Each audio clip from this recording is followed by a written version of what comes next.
Hi, guys. Welcome to another Teaching Monday. Last week at our Bible study, we had someone asked about nullification and a few things like that, and I thought it would be a good thing to go over again. I think we're going to be talking with someone this weekend about the same kind of stuff. And it's an interesting concept. And basically, when we talk about nullification, we're talking about how to nullify pagan influences in our lives. So let's start out by looking at what Paul said. And this is 1 Corinthians 10. And basically, we won't look at the first part, but this first part here is a warning against idolatry. He gives lots of examples about idolatry and how it has no business being in the church.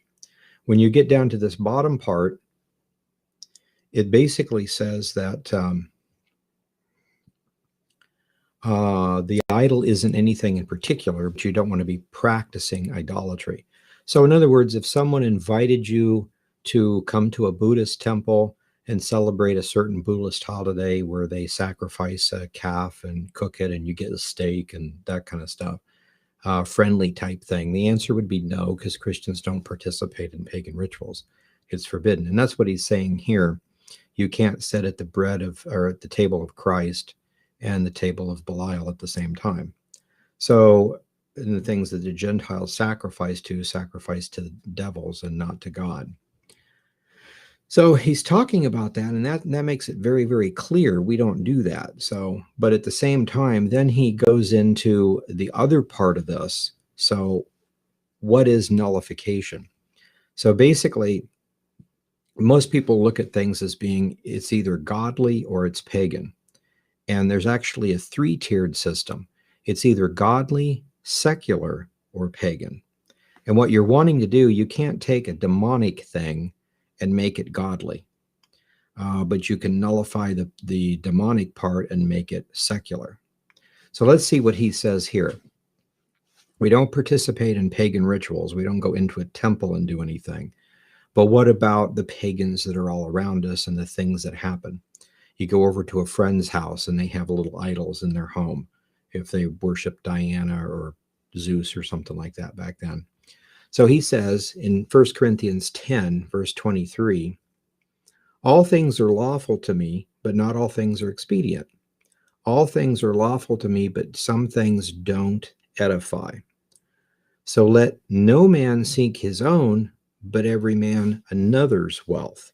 Wealth meaning prosperity. So in other words, don't just think of yourself, think of what may hurt or help someone else.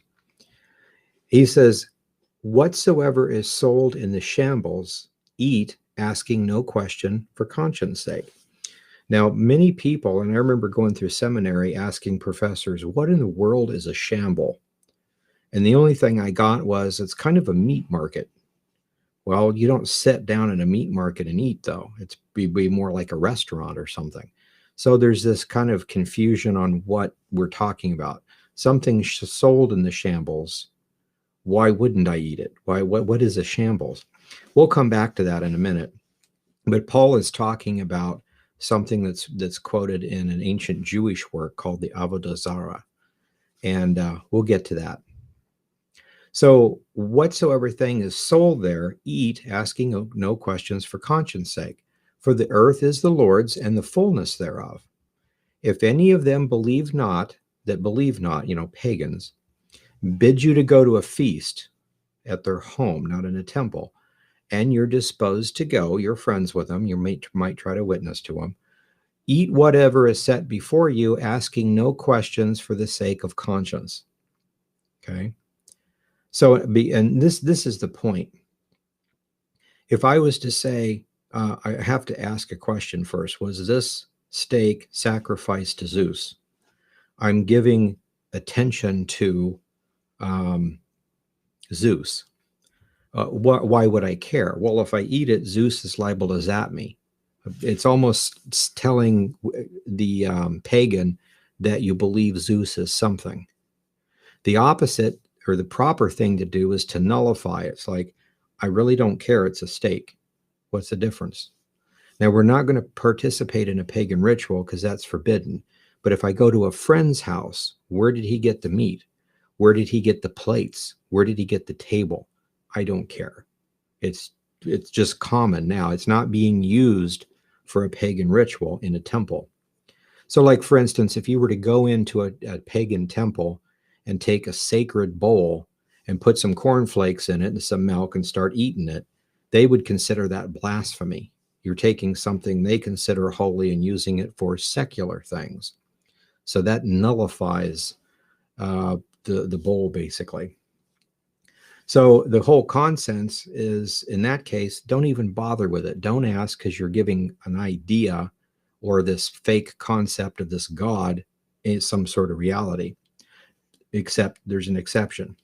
But if anyone say to you, this has been offered in sacrifice unto idols, don't eat it for the sake of he that showed it to you, and for conscience sake. For the earth is the Lord and the fullness thereof. Conscience, I say, not of yours, okay, but of the other guy. And then he asked the question, why is my liberty judged by another man's conscience? So what he's saying here is, I go to my Buddhist friend's house. I'm going to try to witness to him. We're going to talk about stuff. I'm going to show him that God loves him and talk to him about that. And he gives me a sandwich. I don't ask, has this been sacrificed to a demon? Because then I'm calling him demonic. I'm giving credibility to his religion. And I want to say, well, it was a good guess on your part, but no, you're missing all the history. That's got nothing to do with anything. They weren't gods. They can't help you. Why don't you come be a Christian? I can introduce you to the real God, and begin to treat him as a viable human being. Refuse to participate in a pagan ritual in a temple, and that will show him that you're serious about your religion, but then treat him as a friend. And so that's what we're talking about. But then if someone else comes up and is worried about it, why would they even be worried about it? If you eat the sandwich, you're going to be demon possessed. Well, that means they have what the church fathers would call a theology of the, can't think of the name of the group. Anyway, their theology basically says that they could become demon possessed and demons could hurt them by eating a sandwich. And that may be true for non-Christians, but Christians are filled with the Spirit. We don't have to worry about that kind of thing. But he's worried about it, and you don't want to scare a new believer. So the point is, you don't want to offend a new believer that doesn't understand what's going on. It would be better to offend the pagan than a new believer. Okay, the new believer has just become or is thinking seriously of becoming a Christian. The other guy may not care, may never become a Christian. So you want to make sure to take what Paul would call the weak brethren. They don't understand. So until they understand, let's be careful with them. So this kind of a thing. So basically, I'll come back to this, but the shambles is a place of a restaurant that would be owned by a pagan. So in other words, in the restaurant, it's a public restaurant, okay, and or public grocery store. You go in there and you buy things, but the owner is a pagan. There's graphic depictions of gods and goddesses around, or little idols and stuff like that, but they're decoration. Now, if we were to buy the store, we would take all that out, make it a Christian store, but he's a pagan. It's a store. We're buying food. So there's a difference between going to a store that has decorations of idolatry because the owner is an idol worshiper, and going into a pagan temple and doing a pagan ritual or participating in something. So that's where we draw the line at. And I'll show you why this is important in a little bit. If he's offended, make sure not to do that for his sake. So he asked the question, if I know the sandwich is not demon possessed, God doesn't care, I don't care, it'd be a good witness to sit down and treat the guy as a brother and eat a sandwich with him and then talk to him about the Lord. Why would I care? Well, because you might offend or hurt a brother in the Lord, and we try to take care of each other. So my conscience should always be governed by someone else's weakness. Okay, so it's just like if I'm allergic to certain food, and you know that, and you invite me over, don't serve me the food that'll make me sick. I feel I have a weakness. It's not your fault. It's mine. I'm messed up, but we have mental and physical infirmities, and we have to be mindful of each other on those. He goes on and says, why should my liberty be judged by another man's conscience? The answer is, for if by grace I be a partaker, why am my evil spoken of, for which I give thanks? If it's just a sandwich and I pray to God and thank him for it, and it's a witness to this guy and I'm doing the work of the Lord, why would that be called evil? He says, therefore, whatever you eat or drink or whatsoever you do all for the glory of God. So we have to put tiers on things. If we're all mature Christians, we should be able to do anything without offending each other, and we should all know exactly what we're doing, where the lines are at, what's sin and what's not. And it should be pretty easy if we're all mature Christians. If we have weak brothers or baby Christians, depending on what lifestyle they came from, we have to be careful with them. So, give no offense neither to Jews, nor to Gentiles, which would be the pagans, nor to the church of God. Even as I please all men in many things, not seeking my own profit, but the profit of many, that they might be saved. So this is that concept. So basically he's saying in the first part of the chapter, don't enter a pagan temple, don't participate in a pagan rite. However, if there is a shambles, feel free to eat there, buy food there, go in and chit chat with the guy, witness to the guy, maybe you can get him saved. But if somebody, a new believer, a weak brother, as Paul calls it in 1 Corinthians 1-3, if a weak brother says that you might, it's been sacrificed to demons, you might get, it's okay, calm down. I won't go there tonight, so you don't have to worry.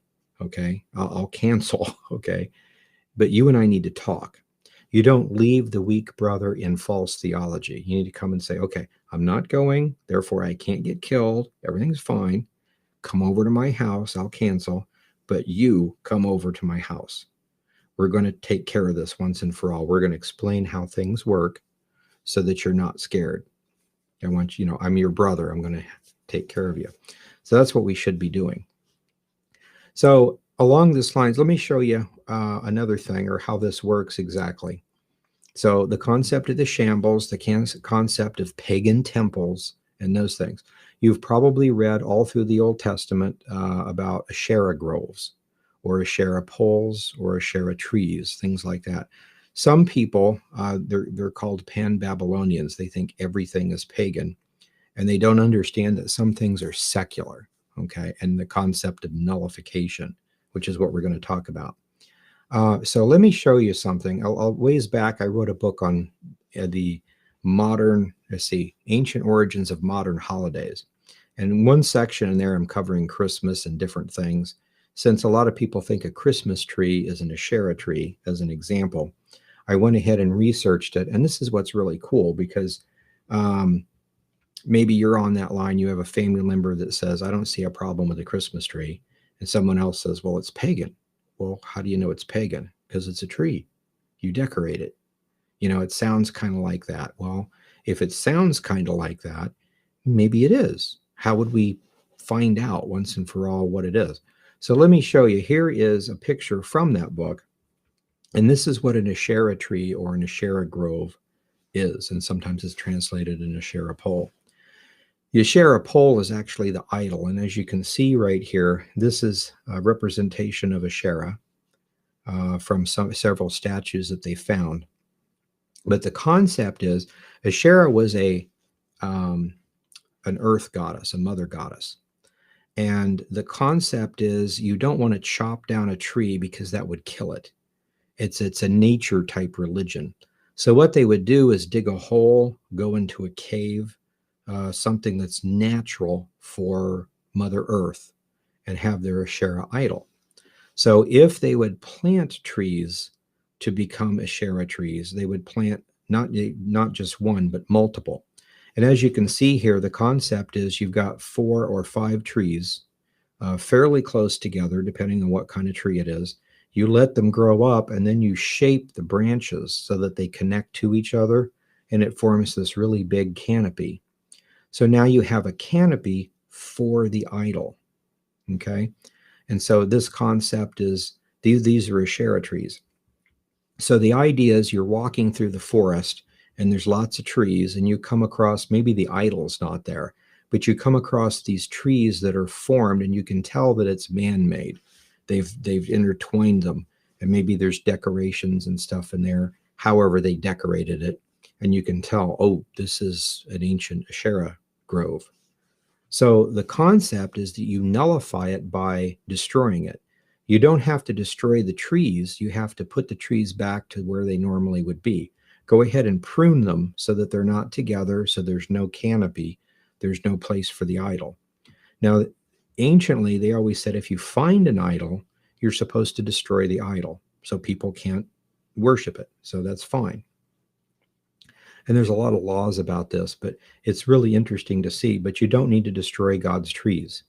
Some people actually worshiped the trees as being tree spirits, that kind of stuff. And the ancient texts say, you don't want to run out and cut down the forest just so people can't worship the trees. So that's the concept we're looking at. We just went through 4th of July, and I wanted to give you an example of what I'm talking about, how pagans developed this kind of stuff. George Washington, for instance, the founding father of our nation, was a Christian. At least as far as I know, he was a Christian. The nation is based on Christian principles, the gospel of Jesus Christ. We have the Constitution, the Bill of Rights. It all focuses on the gospel of Jesus Christ, and the freedoms that we have. And that's a wonderful thing to celebrate. The 4th of July was picked not for any other reason other than that's the date they signed the Declaration. So the 4th of July then is the date which we started this nation that we honor and we respect. We don't worship anything. Nobody worships George Washington. So it's completely secular, okay? And even the ancient laws, they had in the ancient laws of kings and the Jewish laws, the concept is if you enter a Gentile city and they have a big statue of their king and maybe a date on it, like when the empire was founded, stuff like that, nobody prays to the king. They don't think the king is a god. He's just a king, the founder of the empire. Then that's perfectly fine. It's not an idol. Nobody cares. Jews wouldn't even have the statue, but that's Jewish law for Jews. Gentiles are fine doing it different. But the minute anybody bows in front of it and prays to it or prays for it or anything along those lines, starts involving some sort of religious rite, then it becomes an idol and it needs to be destroyed. So my example of George Washington and a 4th of July, suppose that happens, and then about 100 years later, some weird cult develops that thinks that George Washington was an incarnation of God, and they start sacrificing goats or something to him, and they have these special statues with George Washington, maybe with horns or something like that, and that's their kind of a thing. Well, that's a cult. They've made it into paganism, okay? What we would want to do is not go into a museum and destroy every statue of George Washington. If you happen to be walking through the forest and you find the remnants of this cult, I would destroy the statues that are actually idols, if there's a chance people are still around that might be worshiping it. Otherwise, it's just an ancient thing of history. So you don't want to participate in a rite. If the rites are still going on and you have legal authority because it's your land or something, destroy the idol. That's what we would do. But you don't go doing the other stuff. So suppose then after 100 years after George Washington, this cult springs up and does all this weird stuff. And then say by another 100 years, the cult is completely gone. Nobody is like that anymore. It's completely dead. And so you've got someone, and we call these people pan-Babylonians because they think doing things secular are pagan, that somehow playing baseball is a sin or something like that. And so let's say that you've got one of these people, they're going through the forest and they find this ancient statue and this weird stuff. So they start researching it to find out what this is. And it turns out it's that ancient cult that worshiped George Washington. Okay. So now they stop their research. They don't go back any further. They think, oh my God, we need to go destroy all the statues of George Washington. How evil this guy must have been to allow himself to be worshiped. And oh man, this is horrible. We need to destroy the Constitution. We need to destroy statues of George Washington. There's one in my library. I'll go destroy it, because it's an idol. They don't have the complete picture. They have a zeal for the Lord because they love the Lord, but they don't have a complete picture. And what we need to say is kind of train them. It's like, continue the research and go on back. 100 years before this cult did the weird stuff, there was a real George Washington, and there was a real Constitution dedicated to the real God, and there's no problem. So don't do the pagan rites. If someone is doing the pagan rites, stop them if you can legally. Destroy idols, not statues, history statues, just the idol ones. And that's the concept that we would have. And that's the concept of nullification. You may have heard some people say, like, I brush my teeth every night with toothpaste. And then some pagan makes a ritual out of it. So what, I can't use toothpaste anymore to brush my teeth? I was doing it first. It's that kind of a thing. You just need to nullify it. If the pagan is using a red toothbrush and he's reciting a certain scripture or something, or certain text or chanting while he's doing it, don't use a red toothbrush and don't chant anything while you're brushing your teeth, so that people can, if they come in and see you doing that, but you're doing it wrong. Doing what?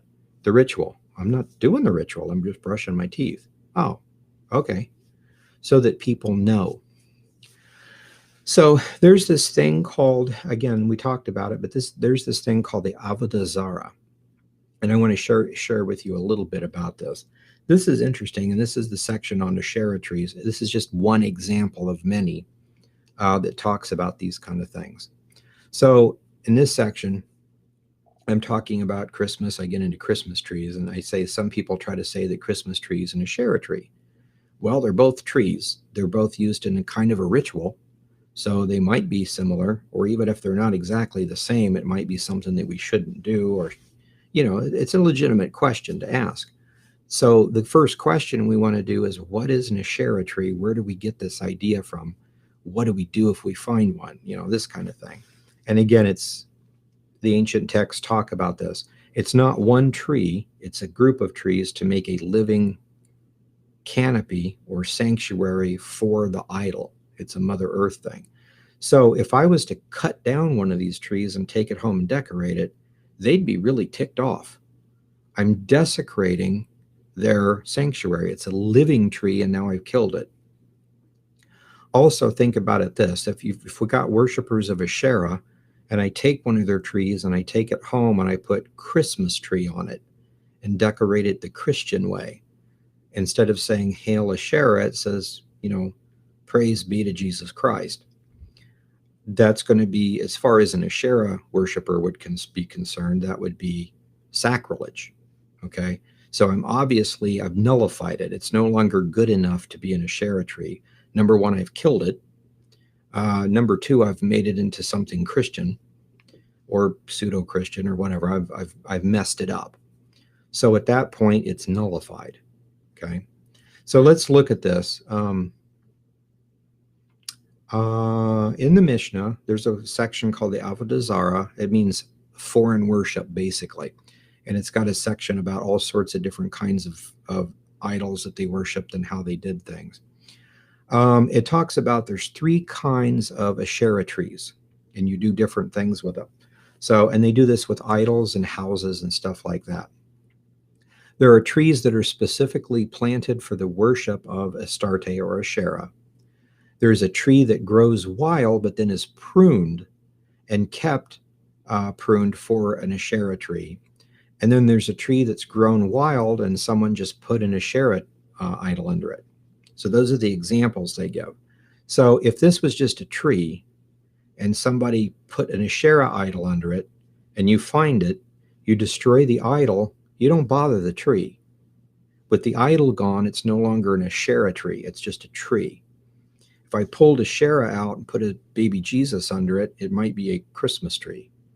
Kinda, not really, but it's that kind of thing, but I've messed it up for them. Now, they could come back and put another idol there and reuse it, but they could do that with any tree. And again, you don't want to cut the forest down. That's actually forbidden in Scripture, back in the law. Even when you're at war, you don't cut all the trees down to mess up the place. So if these were normal trees, and you can tell somebody pruned them and got them going and made them into this canopy, then you destroy the idol if there's an idol there, and just prune these trees back so that they become normal trees again, so that it's no longer an interlocking canopy. If there's any decorations in them, you take it off. Now they're just trees. Now you can just leave it alone, because it takes a long time for somebody to interweave all these branches. They have to kind of grow into it. Now, if this was like 6 trees planted in a special row to do this, and it was planted and dedicated as an Asherah grove, then at that point, you would go ahead and chop these trees down and destroy everything, because it's an Asherah grove. And so that's the kind of thing that they're talking about. Let's see here. They say the same thing with buildings. So say somebody creates a temple, and then later on it's defunct or whatever, and you end up owning it or whatever. You tear the temple down, you destroy it, right? So nobody can do paganism anymore. Well, what if down the street, the builders make my house and then 4 or 5 other houses, and they're just houses. So they're secular, they're not religious at all. But then my neighbor sells his house to somebody who comes and says, this would make a good study center. So they turn it into a Buddhist temple or something like that. They put all sorts of weird idols on it and decorate it. And they take out the living room wall and put a nook in it so they can put the idol in. It becomes a pagan temple.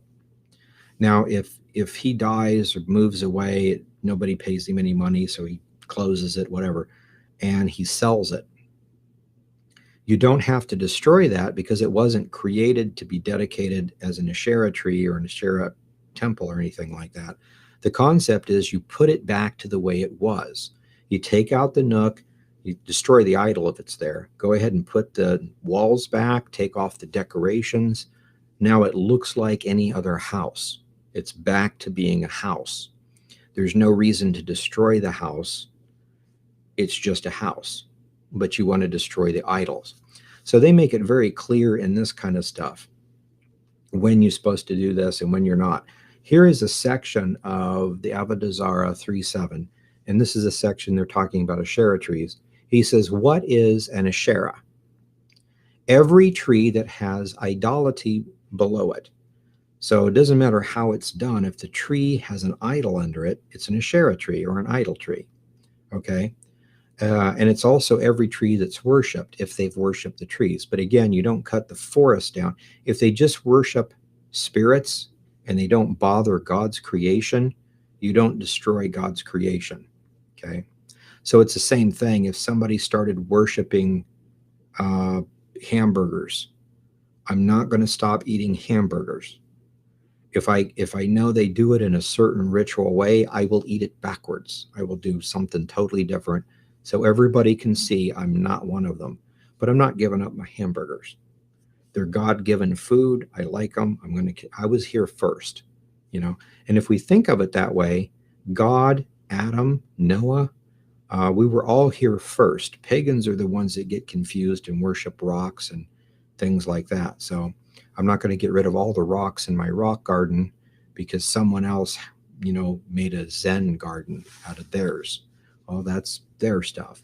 But I'm going to do it in such a way as everybody can tell it's artistic, but it's got nothing to do with the paganism. So it goes on and says, it happened in Zidon regarding a tree that was worshipped, and they found below it a pile of stones. So Rabbi Shimon said to them, examine the pile, and because there was an image that was worshipped under the pile of stones, we shall permit the tree for them. And they destroyed the image but left off the tree. So the concept is the same. It's just a tree, and it was a spot that they had marked, and under the pile of stones there was an idol. So we take the stones away, we destroy the idol. The tree's a tree, we just leave it alone because it's something God created. They give other examples. For instance, there's a Merculus, I think it's called. It's a kind of a statue that was dedicated to the god of Mars. Not the god of Mars, the god Mars, the god of war. And so the idea was you had this big pillar in the center and these two other pillars at the side. And the way you worshipped the god of Mars was when you come up to one of those statues, you'd take a rock and you throw it at it. You're showing how good at war you are, how much you worship the god of war. And hopefully you hit the center one every time. But it just shows how good you are, how dedicated you are to that god. So when you find something like that, you do not throw stones because somebody might think you're participating in paganism. Now, if you went to any other idol, any other temple, and you picked up a rock and you threw it at, say, like a Buddha statue, they would consider that sacrilege, okay? So it's like when you walk into a Buddhist temple, you have to maybe say you bow 3 times or whatever. Well, I'm not going to try to go in there anyway, and I'm definitely not bowing. I do not worship that god or goddess or whatever. And so that's the concept that they're giving. They gave lots of other examples, but I thought that was a really cool example. If I throw a rock at an idol, everybody will get mad at me because I'm doing sacrilege, except for this one. Okay, so the concept is to learn what they did and not pattern yourself after them, but make sure that you don't give up your trees, your food, your other things because somebody took it and made it pagan. And nothing is pagan in and of itself. Everything was originally created by God. It's either godly or it's secular. Okay, so the fact that somebody mixed it up and made it pagan is kind of irrelevant. Now, if you're a missionary and you're in certain areas, you probably have to limit what you're doing in certain things much more than other people. And it all depends on the culture and those kind of things. But what we want to make sure that people understand is this whole concept of nullification. Okay, so if I buy a house and I find an idol in it made of gold, I grind it up so nobody could do it. I melt it down, and then I'm going to, take it to the bank. It's my property. I'm going to use it, but that's a Gentile form of nullification. According to the rabbis, I can do that. They would have to grind it to powder and send it off and, completely destroy it. That to me seems like a waste. But anyway, you've heard of people maybe taking an ancient board that, used to be used in some temple and thinking, this is nice and flat, I'll make a kitchen table out of it. Well, they just nullified it because they've taken something that was sacred to that group and made it secular. So when you make something secular, it becomes that way. So here's an interesting idea, the concept of a Christmas tree. Let's say it is religious. It's Christian. It's a religious symbol. It's used by Christians. Today, you probably find a Christmas tree in almost every home across the nation. And there's actually a handful of houses where the kids in there have never heard about Jesus, but they all know that they get presents on Christmas. And to them, that's all it is. So it's been really nullified in a bad sense. There's no religious at all. It's completely secular. So we need to make sure that we put Christ back in Christmas and witness in Christmas and things like that. So those are just a couple of examples, but I thought it was interesting to look at that Avodah Zarah and look at some of the examples they give. And so they clearly say that if you're Jewish, for instance, and you go into a Gentile city and they got a big statue of a king but it's not worshipped. It's not an idol, so don't worry about it. But if it's a big city and it's a statue of a god that they worship and they pray to it, even if they're not praying to it at that point, you don't want to go in the city. You just want to shake the dust off your feet and go away. So again, bringing it all back to 1 Corinthians 10, 23 to 33, the whole concept back here is do not participate in pagan rites. So don't go into a temple, don't fellowship with them when they're doing some sort of demonic thing. Leave them alone. If you're wanting to try to go to someone's house to witness, you can sit down and eat with them. It doesn't matter. He might have little statues of whatever in his house, but it's not the ones that they use in the ritual. So they're not idols. They're just stupid decoration, basically. So if he gives them to you, you can smash them, but you don't steal property and destroy it. So that's one of those things that we have to think about. But then he gets to this part saying, everything's lawful. I can eat anything. It doesn't really matter. And I'm not going to give credibility to the false god by not eating something somebody may have touched. Like, I don't care. He's nothing to me. And I'll eat it in such a way as that he would not like. You have to eat it with your right hand. Great, I'll eat it with my left hand then. You have to recite a prayer. I won't say nothing. I'll just eat my sandwich. I'm not a worshiper of that, and I want to make sure people know I don't dress like it. And that's one of the things as a missionary, you got to find out how the people dress, and don't dress like witch doctors. Don't dress like prostitutes. Don't dress like, those kind of people. And it might be different in every situation. So wherever you're ministering, you have to find out all that stuff, tailor your life to be the best witness you can for the Lord. So whatever's sold in the shambles, you can eat it. It's not a big deal. And if you eat it and witness to the person, it's good. The only caveat is if you have a weak brethren, somebody that doesn't understand it, thinks you might die because you've eaten a sandwich that was dedicated to a demon and the demon might get you. It's like, that's not how it works, but we don't do it in front of someone. We talk to them. I have Hebrew roots friends, for instance, and I explained to them that the basic understanding is that Gentiles don't eat kosher, for instance. Deuteronomy 14:21 would say, is one real easy verse for something like that. And they think I'm weird, but I tell them right up front, I understand that you do. I don't think you need to, but you've told me that you do. You're a brother. I love you. So if you come to my house, I will make darn sure that if I give you anything, it will not have any MSG in it. No pork. So no Doritos for you, nothing that might have anything to do with an unkosher food. That kind of a thing, because I love now.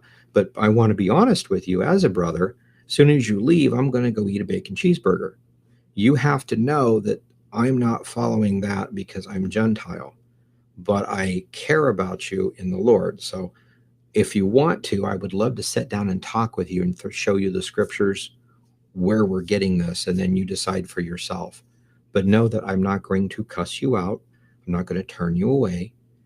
You're a brother in the Lord.